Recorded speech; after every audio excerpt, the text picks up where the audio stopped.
je tiens vraiment en premier, avant de parler, à remercier vraiment, comme je le dis chaque fois que je viens, mais ce couple, le couple Mabwadi. Et je viens citer le prophète Sosten Mabwadi et le pasteur Nina Mabwadi, qui a une onction prophétique aussi. Amen. Donc je veux vraiment le citer, parce que quand je cite des personnes avec leur appel, moi je reçois aussi, vous comprenez? Et quand je m'aperçois, et quand je me rends compte, ce que vous êtes ici, toutes les personnes qui sont ici, c'est nos prières. C'est nos prières. Depuis des années, nous prions. Nous ne savions pas quel peuple Dieu allait nous donner, mais on a prié pour que le peuple de Dieu vienne. Amen. Donc vous faites partie de nos prières. Chaque jour, vous faites partie de nos prières. Même si vous n'êtes pas conscient, vous faites partie de nos prières.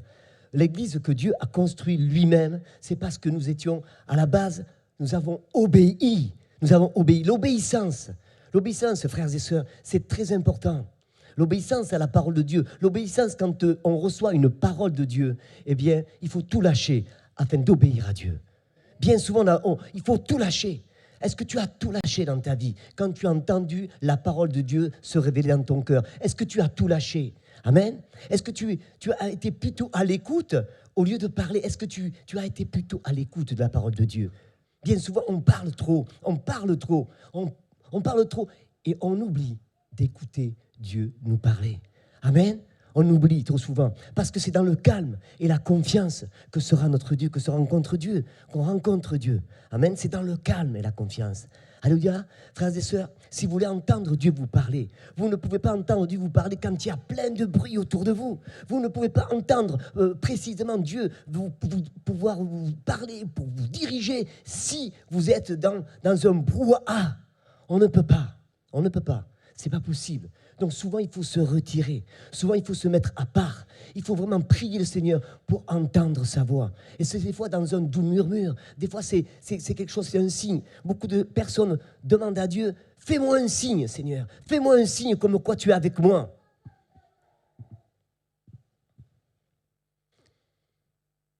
Ça fait tellement longtemps que tu demandes à Dieu un signe de sa part. Alors que ça fait des millénaires que Dieu a envoyé sa parole. Ça fait des millénaires que Dieu a envoyé sa parole. Tu demandes une direction à Dieu. Ah, mais fais-moi un signe. Si c'est ça, eh bien, je vais t'obéir. Donne-moi ça et moi, je t'obéirai. Non, frères et sœurs. Dieu ne marche pas comme ça. Ce n'est pas un marchand de tapis. Ce n'est pas un marchand de tapis. Dieu ne marche pas comme ça. Non.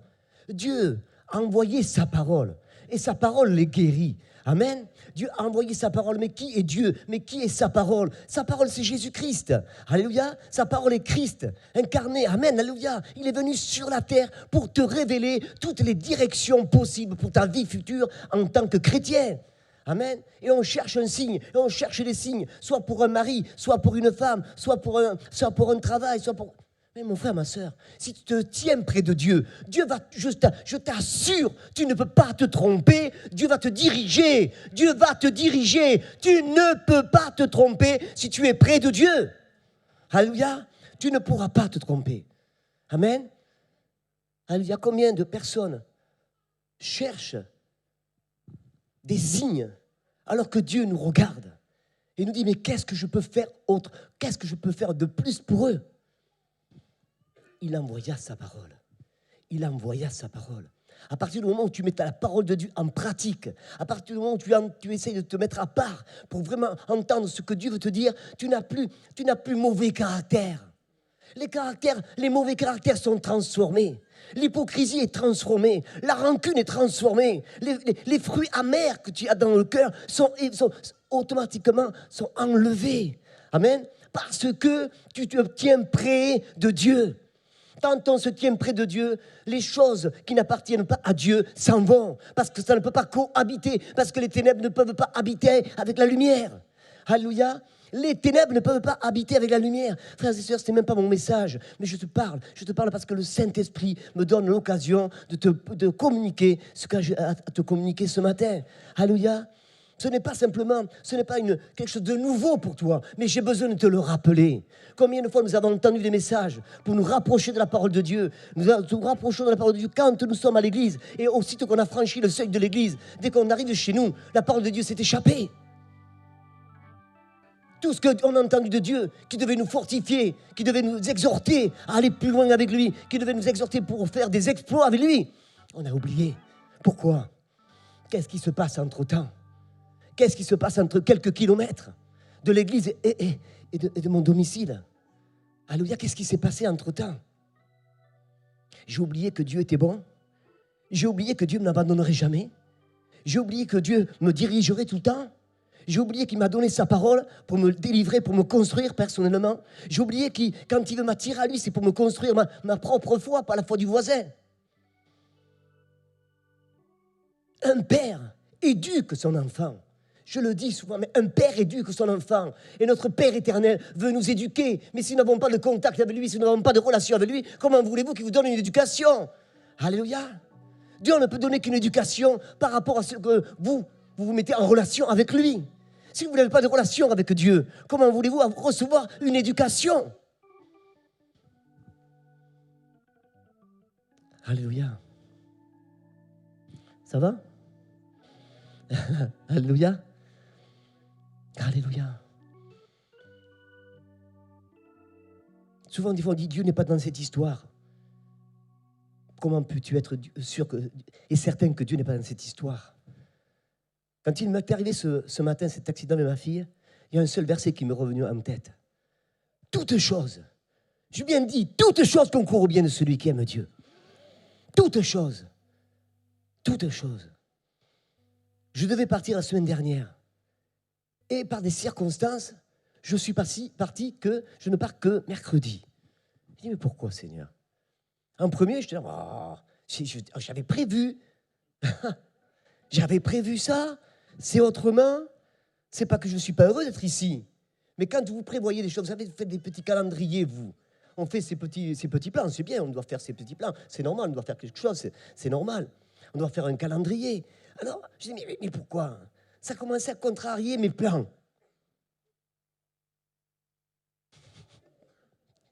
Qu'est-ce qui contrarie tes plans? Qu'est-ce qui contrarie tes plans? Toutes choses concourent au bien de celui qui aime Dieu. Et je me suis rendu compte qu'avec les jours qui passaient, je me dis, mais Seigneur, waouh, mais c'était ça? Oh! Quand tu te tiens près de lui, quand tu lui fais confiance, même quand tu as fait vraiment un programme, quand tu as fait un programme, tu dis, ça y est, là, le premier, le 2, le 3, c'est comme ça. Il n'a pas de 1, il n'a pas de 2, il n'a pas de 3, il n'a pas de 4, il n'a pas de 5, il n'a rien du tout, il a son programme. Si tu le suis, il a son programme. Suis Dieu, suis le programme de Dieu, pas ton programme, mais le programme de Dieu. Alléluia, suis le programme de Dieu. Et tu verras que si tu suis le programme de Dieu, eh bien tu diras, oh Seigneur. Et tout d'un coup, tu verras que tes jambes vont commencer à fléchir. Tes jambes vont commencer à fléchir. Et tes genoux vont commencer à toucher le sol. Et tout d'un coup, les larmes vont commencer à pleurer, à commencer à couler. Et tu vas commencer à demander pardon, Seigneur. Tu vas commencer à dire, pardon, Seigneur. Pardon, Seigneur. Je ne savais pas. J'ai fait un programme. Mais je ne savais pas que tu avais un meilleur programme pour moi. Je ne savais pas. Alors, les personnes qui sont ici, aujourd'hui, peut-être que vous êtes le programme de Dieu. Vous êtes le programme de Dieu. Donc à partir du moment, moi je pensais que c'était la semaine d'avant. Mais non, c'était cette semaine. Donc vous êtes le programme de Dieu pour cette semaine parce qu'il l'a compté. Il a compté ses jours lui-même. Alléluia. Il a fait son programme, il a son calendrier. Dis à ton frère, ta soeur, Dieu a son calendrier pour toi. Dieu a son calendrier pour toi, pour ta vie, pour tes affaires, pour ton avenir, pour ton devenir. Alléluia. Dieu a son calendrier. Alléluia. Oh là là. Nous oublions de consulter le calendrier de Dieu. Alléluia. Amen. Dieu a des plans parfaits pour ta vie. Vous savez, depuis l'Ancien Testament jusqu'au Nouveau Testament, vous croyez que Dieu... Non, mais Dieu a toujours voulu vraiment être près de nous. Il a toujours voulu. Amen. Il a toujours voulu être près de nous. Donc, il a voulu toujours nous diriger. Toujours nous donner la main. Mais si vous lisez la Bible, de la Genèse jusqu'à l'Apocalypse, vous allez voir que Dieu a toujours été fidèle. Dieu a toujours été fidèle. Mais l'homme s'est souvent détourné de Dieu. C'est l'homme qui s'est détourné de Dieu. Ce n'est pas Dieu qui s'est détourné de l'homme. Alléluia. Donc Dieu a toujours été présent en vous. Amen. Et donc Dieu sait ce que vous allez devenir. Mais il aime vraiment avoir une connexion avec un enfant. Et c'est normal. Quand vous comprenez le sens de la famille. Est-ce que vous avez le sens de la famille? Qui a le sens de la famille ici? Amen. Le sens de la famille. Dieu a le sens de la famille. Donc Dieu rassemble sa famille. Et vous n'êtes pas assez nombreux même pour lui. Parce qu'il y a encore beaucoup de ces personnes qui sont encore à l'extérieur. Il y en a beaucoup qui sont à l'extérieur de ces murs, qu'il aimerait rassembler avec vous. Vous avez une grâce particulière, c'est que vous connaissez le Seigneur Jésus et il vous a rassemblés. Il vous a rassemblés sous ses ailes. Amen. Et il vous tient. Et il vous dirige, il vous console. Quand vous avez besoin de consolation, mon frère, ma soeur, quand tu as besoin de consolation, est-ce que tu ne viens pas pleurer devant Dieu?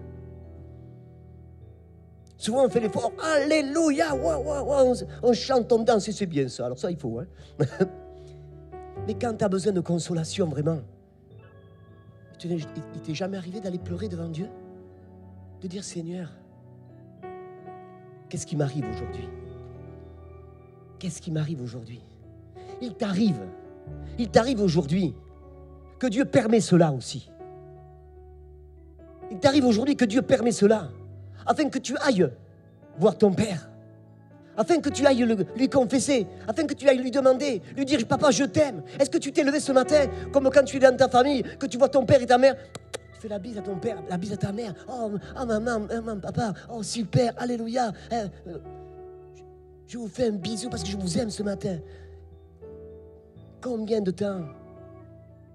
Depuis combien de temps tu n'as pas été voir ton père dans cette situation? D'aller près de lui et de lui dire, mais je suis désolé. Ma chair, mon orgueil m'empêche souvent. Le temps, je n'ai pas le temps. Je n'ai pas le temps de te consulter. Je n'ai pas le temps de t'accorder ces temps, car je suis pressé. Et Dieu dit rien. Il regarde ses enfants. Il me regarde. Il te regarde. Dieu est vivant. N'oublie pas qu'il est à côté de toi. Même si tu ne le vois pas, il est à côté de toi. Même si tu ne le ressens pas, il est à côté de toi. Il n'est pas là dans les moments d'émotion, de sensation. Il a dit, je serai toujours avec toi. Je serai toujours avec toi. Tous les jours, je serai avec toi. Ah oui, Seigneur, tu seras avec moi? Je serai avec toi, même dans ton travail, je serai avec toi. Tu veux une promotion? Tu veux quoi que ce soit? Je vais te faire entrer dans une promotion. Ce matin, semaine prochaine, dans ta vie, dans ton travail, attends-toi une promotion. Je le ressens, ça. Attends-toi une promotion dans ton travail. Attends-toi. Tu as vu des gens dans ton entreprise monter plus haut que toi, alors que tu es plus ancien. Et tu dis, oui, mais moi, en plus, je suis chrétien. Et comment ça se fait que je n'obtiens pas cette place? Et c'est lui qui a cette place. Dis-toi bien que ce n'est pas la place que tu devais avoir. Dieu a une autre place pour toi et qui va être meilleure. Ne jalouse pas. Ne jalouse pas ceux qui réussissent et qui sont païens. Ne les jalouse pas. Crois que Dieu veille sur toi et qu'il va t'amener à une place en supériorité. Alléluia. Voyez, le programme de Dieu n'est pas notre programme. Voyez, comme nous, on juge par notre chair, par notre... Alléluia. Quand tu comprendras que la parole de Dieu qui a des millénaires ont été donnée, tu vas la chérir dans ton cœur. Tu vas t'approcher près de ton Père. Tu vas dire, Seigneur, aide-moi dans cette situation. Aide-moi même à bénir mon entreprise. Aide-moi à bénir ceux qui me dirigent. Je vais quitter mon entreprise parce que là, il n'y a pas moyen d'aller plus haut. Il n'y a pas moyen d'aller plus haut. Je vais la quitter, mon entreprise.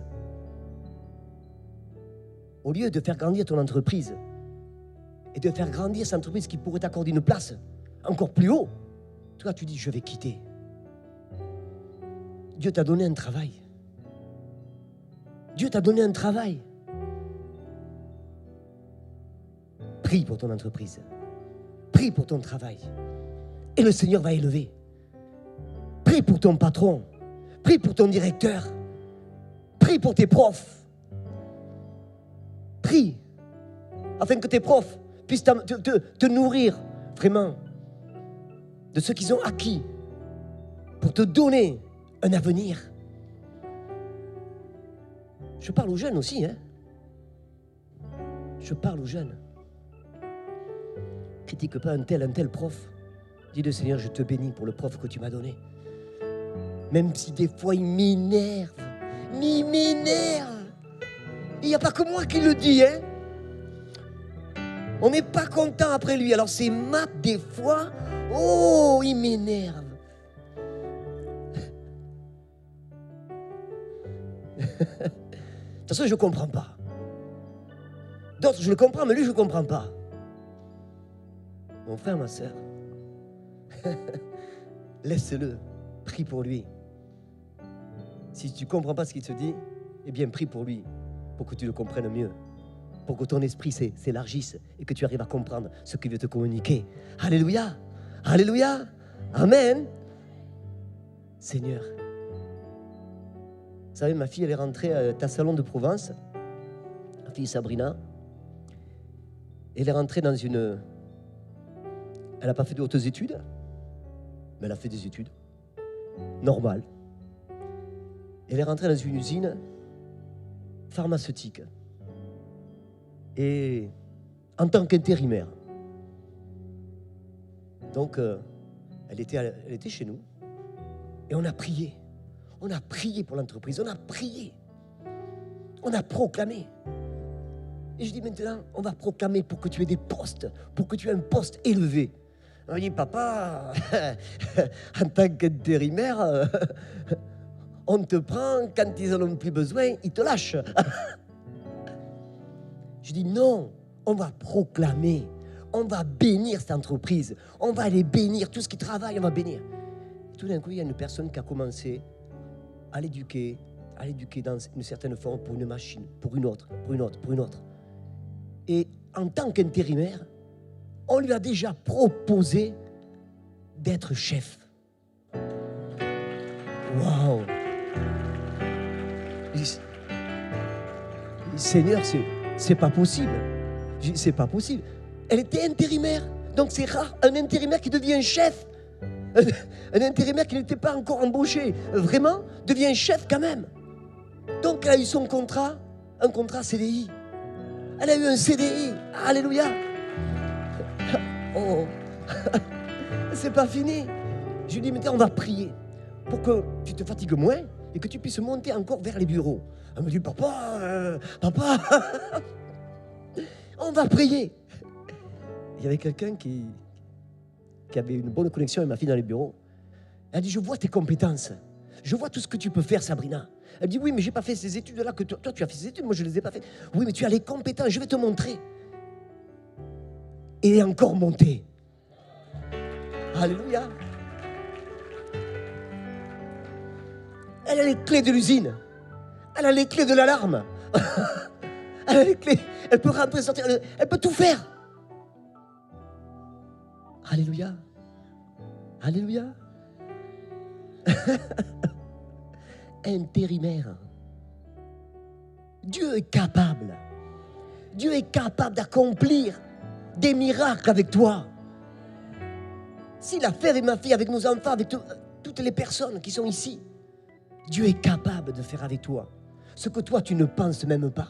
Mais c'est à toi de croire que Dieu est capable. Dieu est capable. Lui, Dieu il dit, je suis capable. Dieu dit, je suis capable. Mais j'en suis sûr, il n'y a pas de problème.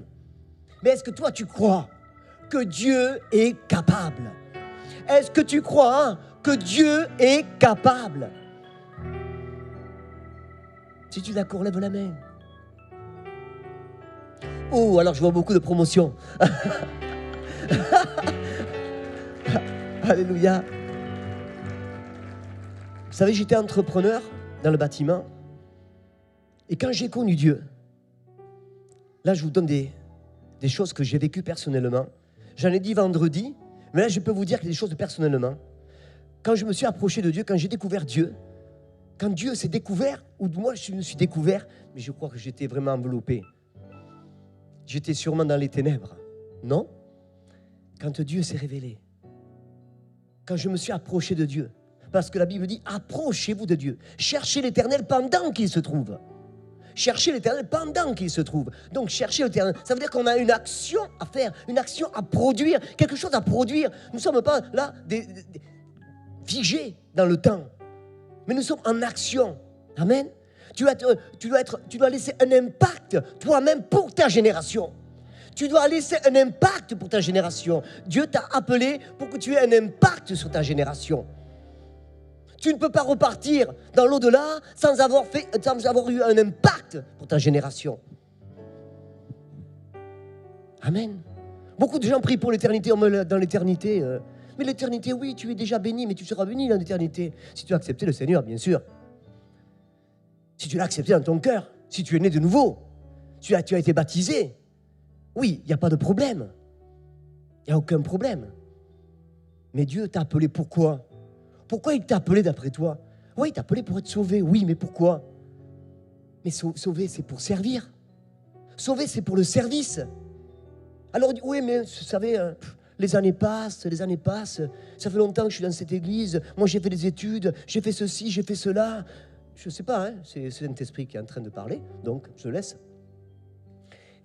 J'ai fait des études et, bon, voilà, qu'est-ce que je fais maintenant? Si tu attends que le pasteur te demande qu'est-ce que tu fais, qu'est-ce que tu vas faire maintenant que tu as les acquis, c'est à toi de mettre tes acquis vraiment en activité, en action. Amen. Si tu as fait des études, si vraiment le pasteur, les prophètes, tout ce qui sont passés ici pour t'éduquer, t'ont donné des bagages, à toi de te mettre en action. Mais pourquoi? Eh bien, parce que si tu aimes ton église, si tu aimes ton église locale, si tu aimes l'église locale, eh bien, Dieu va t'équiper. Il t'a déjà équipé avec les études. Dieu va te donner au-delà de ce que tu vas même pouvoir espérer et même penser. Amen. Ce projet, quand je vois ce projet, frères et sœurs, vous avez fait les études, vous êtes ici bien nourris, vous êtes nourris de la parole de Dieu. Est-ce que c'est vrai ou pas vrai? Prophétiquement, vous ne connaissez pas votre direction, prophétiquement vous allez voir le prophète, il vous entretient, il prie pour vous, vous avez une direction. Alléluia. Vous avez tout ce qu'il faut pour être nourri. Alors ce projet, quand vous, je ne sais pas si vous l'avez visité, mais pour ceux qui le visiteront, si tous vous vous mettez en action avec ce que vous recevez chaque dimanche, chaque semaine, mais cette église, il en faut 4 ou 5 comme ça. Alléluia. Mais je dis merci Seigneur, parce que quand je suis arrivé l'année dernière ici, j'avais prophétisé qu'il allait y avoir beaucoup de personnes qui allaient venir, beaucoup de monde qui allait venir. J'avais vu une grande piscine qui s'était ouverte. Alléluia. Est-ce que vous êtes prêts à vous replonger dans cette piscine pour que Dieu produise le fruit en vous, pour que Dieu vraiment produise ce fruit? Vous avez fait des études ici. Vos études ne sont pas perdues. Mais c'est à vous maintenant d'écrire votre histoire. C'est vous qui devez écrire votre histoire. N'attendez pas que ce soit le voisin. Alléluia. Je vous disais, quand j'étais entrepreneur, que j'ai connu le Seigneur, quand je me suis converti, c'était un moment où il n'y avait pas beaucoup de travail. Il n'y avait pas beaucoup de travail. La France passait par une crise de travail. Mais moi, j'avais du travail. Mais parce que je me connectais à Dieu, Dieu me donnait tout le temps du travail. Dieu me donnait toujours des chantiers très importants. Et les personnes venaient me voir, ceux qui n'étaient pas chrétiens, des entrepreneurs me disaient, mais comment ça se fait que toi tu as du travail et que d'autres n'en ont pas?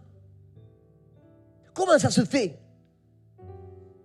Parce que vous savez pourquoi je vais vous reparler de l'église locale. Quand j'étais dans l'église locale, je regardais tout ce qu'il y avait. Tout ce qu'il y avait à faire. Je dis, oh Seigneur, waouh. Mes frères et mes sœurs vont venir dans cette assemblée pour entendre ta voix, la voix du roi. Les murs sont sales. Le parquet est défraîchi. Les toilettes sont comme ça. Ah, j'ai dit, Seigneur, moi j'ai honte. Mais j'ai honte pas pour moi, mais j'ai honte pour toi. J'ai honte quand même, c'est ma maison. Donc dans ma maison, je veux que ce soit beau. Ma maison, je veux qu'elle soit belle pour accueillir mes frères et mes sœurs, ou ceux qui ne te connaissent pas. Quand ils rentrent, je veux qu'ils aient une bonne impression. Alléluia. Je ne vais pas m'habiller n'importe comment, mais je veux m'habiller parce que je veux que quand les gens voient et qu'ils rentrent, et qu'ils ne voient pas des clochards, mais qu'ils voient la grâce de Dieu. Donc pourquoi j'avais tant de travail? Parce que sans qu'on me dise quoi que ce soit, j'ai dit au pasteur, il faut faire ça, il faut faire ça. Et le pasteur me dit, mais monsieur Larue, il faut que je vous donne quelque chose. Je ne veux rien. Je ne veux rien. C'est à mon Dieu que je le donne. C'est à mon roi, parce que je savais d'où c'est que je venais. Est-ce que tu sais où c'est que Dieu t'a pris? Est-ce que tu es conscient des ténèbres où c'est que tu étais? La vie en Christ n'a pas de prix. On dit, le salut, c'est gratuit, mais après la marche chrétienne, il y a un prix à payer. Mais quel prix? C'est un faux message. C'est un faux message. Ce n'est pas un prix que tu payes. Si tu penses que tu payes un prix pour marcher en tant que chrétien, il faut que tu te remettes en question. Ce n'est pas un prix. Ce n'est pas un prix que tu payes. Parce que la marche chrétienne, elle est dirigée par le Saint-Esprit. Et si tu aimes Dieu, tu donnes à Dieu.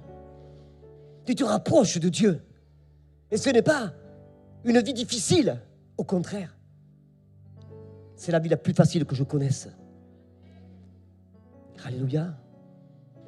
Combien de fois j'ai entendu que le salut était gratuit, mais la marche chrétienne est payante. Je suis désolé, frères et sœurs. Si vous entendez ce message, dites, comme je dis vendredi, arrière de moi, Satan. Et il y en a un qui parle aussi. Amen. Parce que ce n'est pas la vérité. Ce n'est pas la vérité. Toute chose concourt au bien de celui qui aime Dieu. Alors les gens venaient me trouver et me disaient, est-ce que tu peux me donner du travail, un peu de travail? Donc je faisais travailler même d'autres artisans. La Bible dit que c'est toi qui donneras. La Bible, écoute bien ce que la Bible dit. C'est toi qui donneras. Tu n'emprunteras pas, c'est toi qui donneras. Écoute bien, c'est toi qui donneras. Pourquoi un chrétien, pourquoi un chrétien devrait rester en bas de l'échelle? Non, je proclame qu'un chrétien doit monter les échelons et gravir les échelons et réussir dans la vie. Alléluia. Alléluia. Amen. Ah mais tu sais pas, pasteur, toi tu vas savoir, t'es blanc. Toi tu es blanc, t'as pas de problème pour trouver du travail. T'avais pas de problème. Mais nous, on est noirs. Non, chocolat.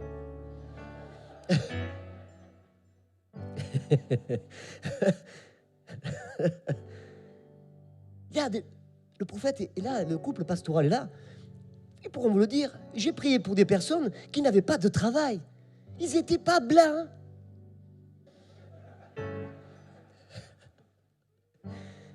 Il y en a un à Vaucluse, peut-être que certains le connaissent, Paul Lasme.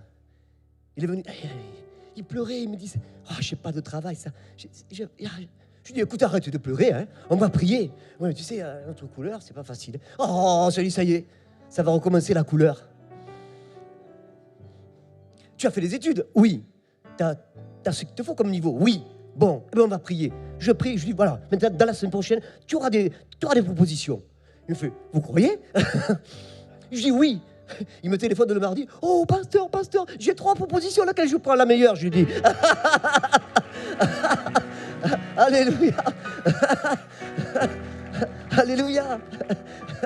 La meilleure. Après, il me retéléphone quelques temps après. Ah, j'ai des attaques, j'ai des oppositions dans ce travail. Je lui dis, bien sûr, parce qu'il va monter l'échelon. Ah bon? Oui, il a monté l'échelon. Il a encore monté l'échelon. Alléluia. Oh. Amen. Mais Dieu n'est pas... lui, il est le Dieu de la couleur. Donc, il n'y a pas de problème. Amen. Alléluia. Gloire à Dieu. Avant que je prie pour vous, je voudrais quand même vous lire quelques versets bibliques ou un verset biblique. J'avais ça depuis vendredi, de chercher l'Éternel. Vous savez, c'est une prédication prophétique, guidée par le Saint-Esprit que je vous ai faite ce matin. Et je prie que Dieu puisse faire un travail dans votre âme. Je prie pour ceux qui sont découragés, pour ceux qui ont des mauvaises pensées. Je prie pour les corps. Mais je prie que la parole de Dieu soit ancrée dans votre vie. Parce que même si je prie pour vous, c'est à vous de faire le travail. Alors, il y a un verset dans le psaume 37, verset 4. Psaume 37, verset 4, qui nous dit, psaume 37, verset 4, si on peut l'afficher, moi je le connais, mais si on peut l'afficher, ça permettra aux autres de le lire. Alléluia. Fais de l'Éternel tes délices. Fais de l'Éternel tes délices. Et il te donnera. Et il te donnera ce que ton cœur désire. Ça veut dire quoi ça? Rapproche-toi de moi, mon enfant. Viens dans cette intimité, comme je t'appelle, comme je parlais vendredi. C'est ce que le Seigneur veut pour nous. Moi, je vais te donner ce que ton cœur désire. Je sais ce qu'il te faut. Tes désirs, je les connais. Mais je vais te donner ce qui te convient à tes désirs. Je vais te donner ce qui convient à tes désirs. Regardez, c'est petit ça. Mais fais de l'Éternel. À qui il parle? Mais à qui il parle là? À qui il parle? Il parle à ceux qui connaissent Dieu. Il ne parle pas à ceux qui ne connaissent pas Dieu. Il parle à ceux qui connaissent Dieu. Il parle à ses enfants. Il parle à ses enfants. Il parle à ceux qui sont vivants. Il ne parle pas à ceux qui sont morts. Il parle à des vivants. Il a dit, viens près de moi, mon enfant. Rapproche-toi de ma présence. Il parle à des vivants. Pourquoi cherchez-vous parmi les morts celui qui est vivant? Fais de l'Éternel tes délices. Écoute-moi quand je te parle. Prie. Lis la parole de Dieu. Si tu me donnes tout, ton cœur va recevoir la paix. Tu vas avoir de l'assurance dans tout ce que tu fais. L'Éternel ne t'abandonnera pas. Alléluia. Fais de l'Éternel tes délices. Il y a un autre verset qui dit, dans 2 Timothée 3, versets 16 à 17. 2 Timothée 3, versets 16 à 17. Là, on va le lire ensemble.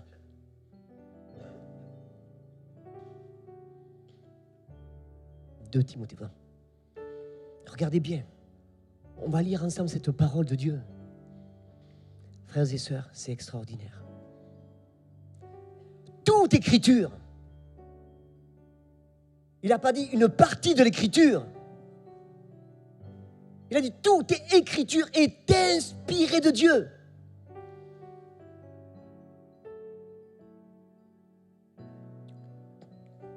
est utile pour enseigner, pour te convaincre, pour te corriger, pour t'instruire dans la justice, afin que l'homme de Dieu soit accompli et propre à toute bonne œuvre. Toute écriture, il y a un combat dans les pensées. Quand tu lis la parole de Dieu, le combat est dans tes pensées. Tu lis la parole de Dieu, tu dis je ne comprends pas la Bible, je ne comprends pas la parole de Dieu, parce que tu n'as pas fait de l'Éternel tes délices. Et tu ne peux pas comprendre cette partie de l'Écriture qui te dit toute mon Écriture, c'est-à-dire que moi, tout ce que je dis, mais si, qui est l'auteur de l'Écriture? C'est Jésus. Dieu, Jésus, fait homme. Alléluia. Quand il dit toute Écriture, toute mon Écriture, tout ce que j'ai inspiré aux hommes pour écrire ce que tu es en train de lire ce matin, c'est moi qui te parle. À partir du moment où tu prends la parole de Dieu, c'est Dieu qui te parle. Pourquoi? Pourquoi? Pour te convaincre. Qu'est-ce qui convainc ton péché? C'est la parole de Dieu. Qu'est-ce qui peut te convaincre de péché, de justice, de jugement? C'est quoi? C'est la parole de Dieu. La foi ne naît pas comme cela. La foi naît de tout ce qui est inspiré de Dieu, c'est-à-dire la parole. Ma foi ne naît pas de simplement parce qu'un homme m'a dit que Jésus était le sauveur. Je dois être obligé d'être convaincu dans mon cœur que Jésus est mon sauveur. Et que je ne suis pas convaincu parce que je me suis convaincu, mais que je suis convaincu parce que la parole de Dieu le dit. Et parce que la parole de Dieu affirme. Alléluia. Est-ce que tu reçois ce message ce matin? Ça me parle à moi. Je ne sais pas si ça te parle, mais moi ça me parle. Toute écriture est inspirée de Dieu. Ayez du respect quand vous lisez la parole de Dieu. Priez que le Saint-Esprit vous éclaire. Parce que c'est des vitamines pour ta vie. On pourrait même l'appeler la vitamine de ta vie. La parole, on pourrait même l'appeler la vitamine pour ta vie. Alléluia. Toute écriture est inspirée de Dieu. C'est-à-dire qu'il a donné à l'homme. Inspirer, ça veut dire souffler. Ça veut dire souffler, le souffle de Dieu. Amen. Dieu a soufflé par son esprit, afin que les hommes, sous l'inspiration de Dieu, écrivent la parole. Toute écriture vient de Dieu. C'est bizarre dans ce simple petit verset. C'est bizarre tout ce qui se passe quand on commence à décortiquer un petit peu. Et d'autres, si on va aller plus loin, regardez bien, afin que l'homme, regardez, convaincre, pour corriger, pour instruire. Dieu veut vous instruire. Pourquoi? Pour que vous ne soyez pas des enfants flottés à tout vent de doctrine. Pour pas que vous soyez des enfants flottants, ballottés. Quand quelqu'un dit une nouvelle église qui s'est ouverte là-bas, qui prêche des hérésies, et que tout d'un coup, on voit des chrétiens nés de nouveau, remplis du Saint-Esprit, aller écouter des choses qui ne sont pas permises à des hommes d'écouter, qui sont détournés de la parole de Dieu.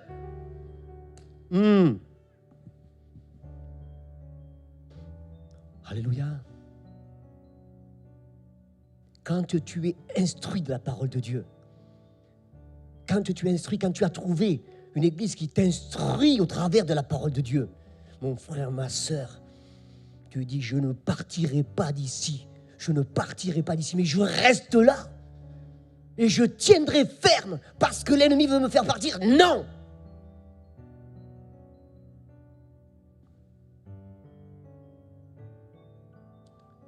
Alléluia. Mon frère, ma sœur, persévère. Tu dis à ton frère, à ta sœur, persévère. Et Dieu va t'accorder Dieu va t'accorder. Jésus. Afin que tu sois un homme accompli. C'est que tu arrives à dominer tes pensées. C'est que tu arrives à tasser au-dessus et dominer tes pensées. Et ne plus être malade dans tes pensées. Parce que le diable, lui, veut que tu sois paralysé dans tes pensées. Mais Dieu dit, celui qui s'approche de moi, regardez, lis ma parole, il va t'inspirer, il va t'instruire, il va te corriger. Ah, il va me corriger. Non, c'est pas comme ça. C'est-à-dire qu'il va corriger ta trajectoire.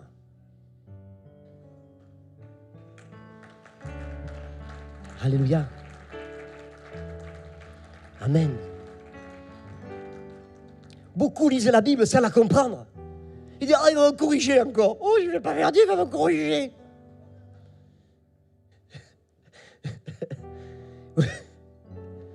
Moi, je n'ai pas vu Dieu me corriger. Hein. Non, il a corrigé ma trajectoire.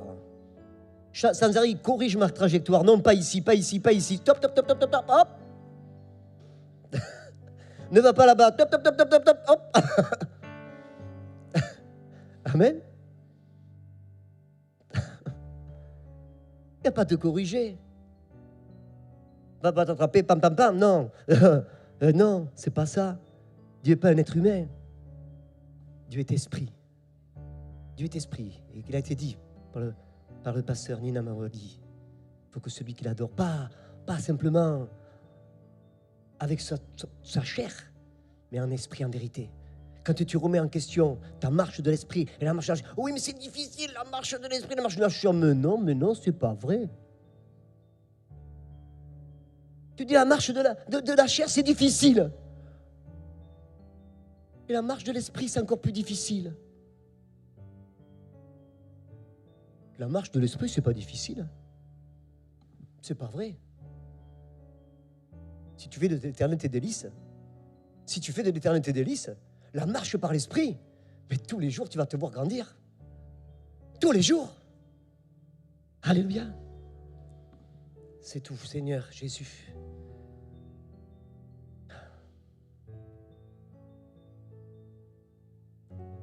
Je vais finir pour vous dire simplement que la parole de Dieu nous disait et nous dit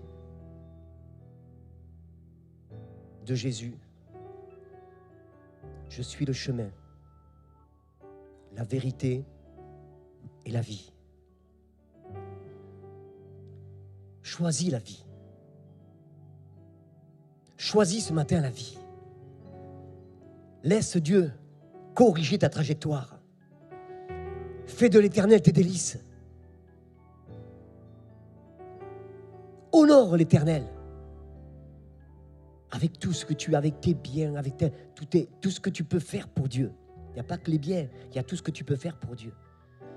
Et à partir du moment où si tu fais tout ce que j'ai fait pour le Seigneur quand je suis entré dans l'église, il n'a jamais permis que je manque de travail. Pourquoi? Parce que je me suis occupé avant moi, je me suis occupé de Dieu. Laisse tout et occupe-toi de Dieu. Amen. Je suis le chemin, la vérité et la vie.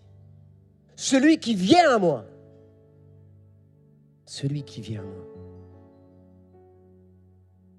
ne sera pas déçu.